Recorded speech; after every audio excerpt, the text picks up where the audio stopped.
તો ગુજરાત યુનિવર્સિટી ઉત્તરવહી કાંડ મામલે પોલીસની મોટી કાર્યવાહી। ગુજરાત યુનિવર્સિટી પોલીસે 14 આરોપીની ધરપકડ કરી। અગાઉ મુખ્ય આરોપી સની ચૌધરી અને સની સિંઘની ધરપકડ થઈ ચૂકી છે। તો 11 જુલાઈએ યુનિવર્સિટીના એસેસમેન્ટ સેન્ટરમાંથી ઉત્તરવહી ગુમ થવા મામલે આ ફરિયાદ નોંધાઈ હતી।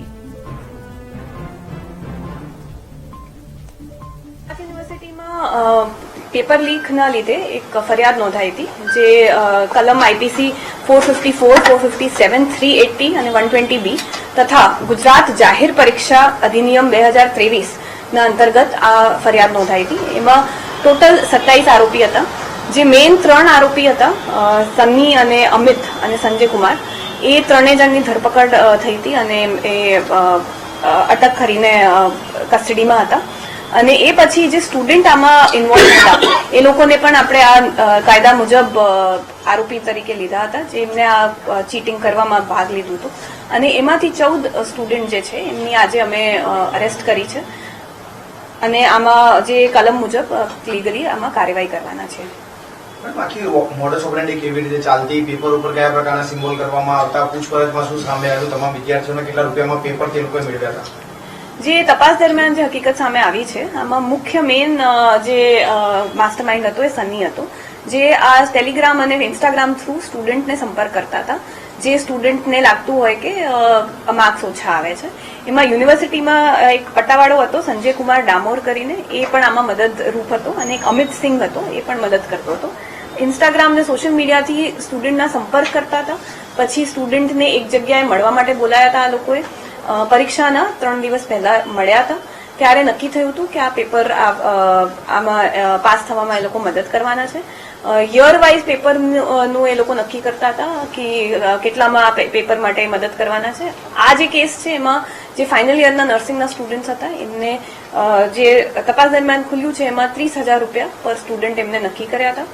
પછી જયારે જે દિવસે પરીક્ષા આપીને કેન્દ્રમાંથી જયારે આ આન્સર કોપીઝ ગઈ હતી પાછી સ્ટ્રોંગ રૂમમાં, ત્યાં એમના જે અંદરના જે પટ્ટાવાળા છે, જે 3 આરોપી છે જેમાં અટક થયા છે, એ આ પેપર આન્સર કોપીઝ કાઢીને બહાર એને સપ્લાય કરી હતી। અને પછી એમાં અલગથી સ્ટુડન્ટ્સને બોલાવીને રાતે બેસીને આન્સર લખવામાં આવ્યા હતા, અને પછી એ કોપી પાછા મૂકવાના હતા, પણ એ મૂકી શક્યા નહોતા। અને એ પહેલા જ યુનિવર્સિટીના અધ્યાપક અને એમના જે સ્ટાફ છે એમને જાણ થતા એમને પોલીસને જાણ કરી હતી, અને આમાં પછી આપણે કાર્યવાહી કરીને એફઆઈઆર નોંધાઈ હતી।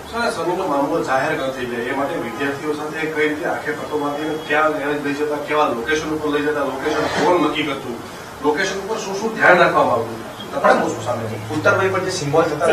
હવે જે બધા આન્સર કોપીઝ છે એમાં 3 દિવસ અગાઉ પહેલા તો સ્ટુડન્ટ સાથે મીટિંગ થઈ હતી, એમાં બધાને પ્રોપરલી આ લોકોએ બ્રીફિંગ કરી હતી। મેઇન જે 2 જણ જે આ બ્રીફિંગમાં ઇન્વોલ્વ હતા, સની અને અમિત, જે મુખ્ય માસ્ટરમાઇન્ડ હતા, એ લોકો બ્રીફિંગ કરતા હતા કે જે ઉત્તરવાહી છે એમાં પહેલા પાના ઉપર સ્વસ્તિકનું સિમ્બલ કરવાનો છે, અને જે છેલ્લા પાના છે એમાં એ લોકોને હેશનું સિમ્બલ કરવાનું છે, જેથી કરીને જે અંદરનો સ્ટાફ છે એને ખબર પડે કે આ આન્સર કોપી આપણે કાઢવાની છે।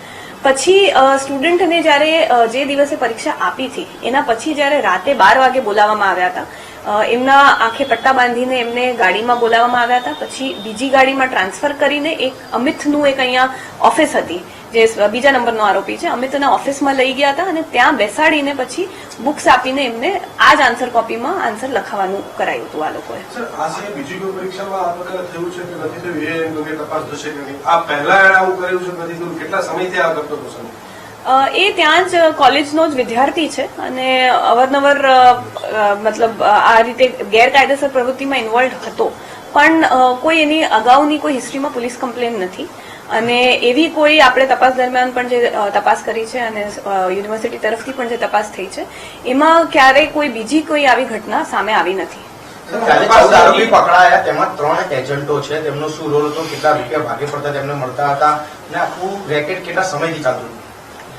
આ જે અત્યારે આપણે જે એફઆઈઆર કરી છે એમાં એવું હતું કે જે મેઇન 3 આરોપી છે, સન્ની, અમિત અને સંજય, એ લોકો ઓલમોસ્ટ 80% લેતા હતા। બાકી જે વચ્ચેના 2-3 એજન્ટ છે એમને 10% કે એના આશરે અમાઉન્ટ મળતા હતા, અને રેકેટ ચાલતું હતું। પણ આ અત્યારે જો પ્રથમ દ્રષ્ટિએ તો આ જ એક ઘટના સામે આવી છે, અને એમાં આપણે તટસ્થ તપાસ કરીને જેટલા બધા આરોપી નીકળતા હતા, જે ઇવન સ્ટુડન્ટ જે લોકોએ આપ્યા હતા આમાં પૈસા, એમને જ આ નવા કાયદા મુજબ પણ આપણે કાર્યવાહી કરીને એમને અટક કર્યા છે. સનીને કોઈ સપોર્ટ હતો કે રાજકીય નેતાનો કે નહોતો કે જાતે જ ત્યાં બધું કરતો? ના, એવું કોઈ સપોર્ટ તપાસમાં આવ્યું નથી અને જાતેથી આ જ કરતો હતો અને એની આર્થિક પરિસ્થિતિ થોડી નબળી હતી.